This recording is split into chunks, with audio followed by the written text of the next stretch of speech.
Hi friends, welcome to my vlog. Actually ഇങ്ങനെ ഒരു video ഞാൻ ചെയ്യാനിരുന്നതല്ല. മറ്റേ ഇലക്ഷൻ ക്യാമ്പയിൻ്റെ ഒരു ബാക്കിയായിട്ടാണിത്.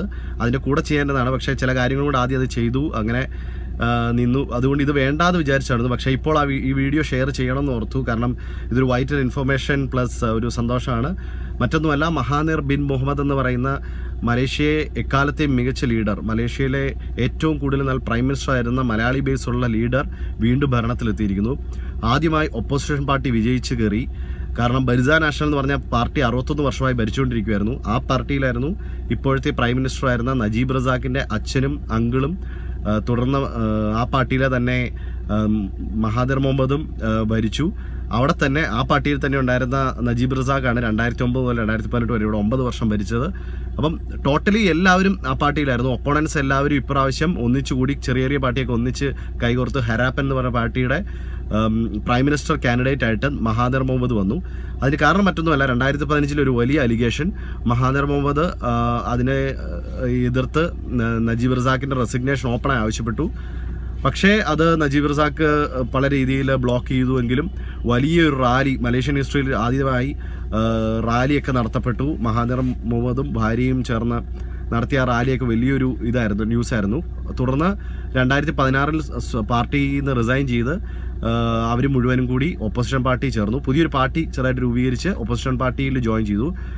അങ്ങനെ പ്രൈം മിനിസ്റ്റർ കാൻഡിഡേറ്റ് ആയിട്ട് കഴിഞ്ഞ ജനുവരിയിലാണ് അനൗൺസ് ചെയ്തത്.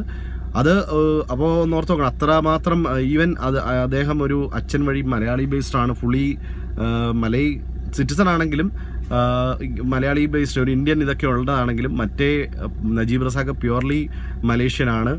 എങ്കിലും ആൾക്കാർ അങ്ങനെ തിരിച്ചറിഞ്ഞു. അതാ വെച്ചാൽ സ്വന്തം എന്താ പറയുന്നത്, നമ്മുടെ നമുക്കറിയാം ഗ്രൂപ്പിസം എല്ലാം ഉണ്ട്, അതിനെയൊക്കെ മറികടന്ന് ഇദ്ദേഹമാണ് വേണ്ടതെന്ന് തിരിച്ചറിഞ്ഞ് വിജയിപ്പിച്ചു. അതുപോലെ പലരും, ഒരു 22 വയസ്സുള്ള ഒരു ചെറിയ ലോ സ്റ്റുഡൻ്റ് പയ്യൻ ബത്തു കേവ്സ് പറഞ്ഞ ഫേമസ് ആയ ടെമ്പിളിൻ്റെ അവിടെ മത്സരിച്ചു, തമിഴിനാണ്.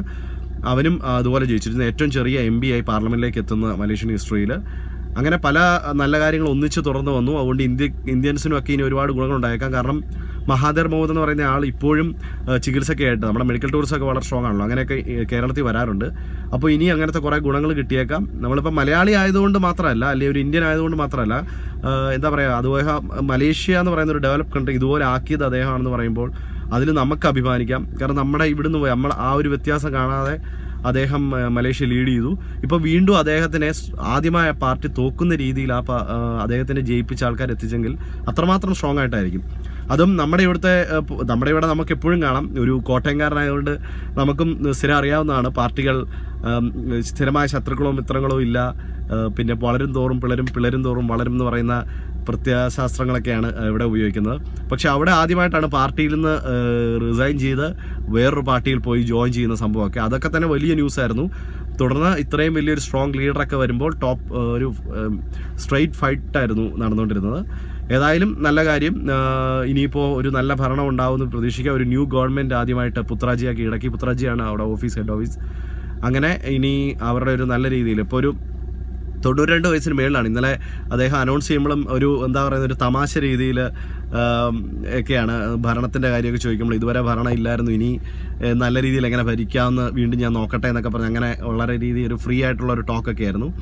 അതുപോലെ 22 വയസ്സുള്ള ആ പയ്യൻ, അവനും ഇതുപോലെ ഇനി യൂത്തിനെ മുഴുവൻ ലീഡർഷിപ്പിലേക്കും പല ഇതിനും കൊണ്ടുവരുമെന്നൊക്കെ പറഞ്ഞു. അപ്പോൾ ഇന്ത്യൻസിന് ഗുണമെന്ന് മാത്രമല്ല, പല രീതിയിലും അവിടെയുള്ള ഇന്ത്യൻസിനും ഇനി അങ്ങോട്ടുള്ള ഇവിടുന്ന് ആൾക്കാർക്ക് പോകുന്നതും ആ ഒരു ഓപ്പർച്യൂണിറ്റി ഒക്കെ കൂടും. അതുപോലെ ജോബ് ഓപ്പർച്യൂണിറ്റീസ്, അതിനൊക്കെ ഒരുപാട് സാധ്യതകളുണ്ട്. കാരണം മലേഷ്യൻ മാർക്കറ്റ് ഇദ്ദേഹത്തിൻ്റെ കീഴിൽ വളരെ സ്ട്രോങ് ആയിരുന്നു.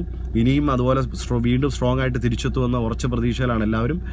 അതുകൊണ്ട് തന്നെ എല്ലാവർക്കും വളരെ സന്തോഷം. ഇനി നമുക്ക് പ്രതീക്ഷയോടെ കാത്തിരിക്കാൻ എന്തൊക്കെയാണ് സംഭവിക്കുന്നതെന്ന്.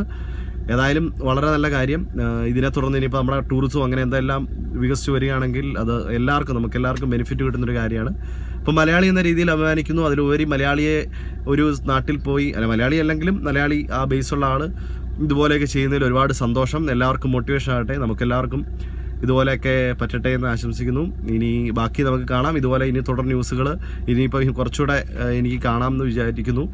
അതുകൊണ്ട് അതെല്ലാം അറിയിക്കാം. So thank you for watching. So മറ്റൊരു എപ്പിസോഡുമായി നമുക്ക് കാണാം വീണ്ടും. Thank you.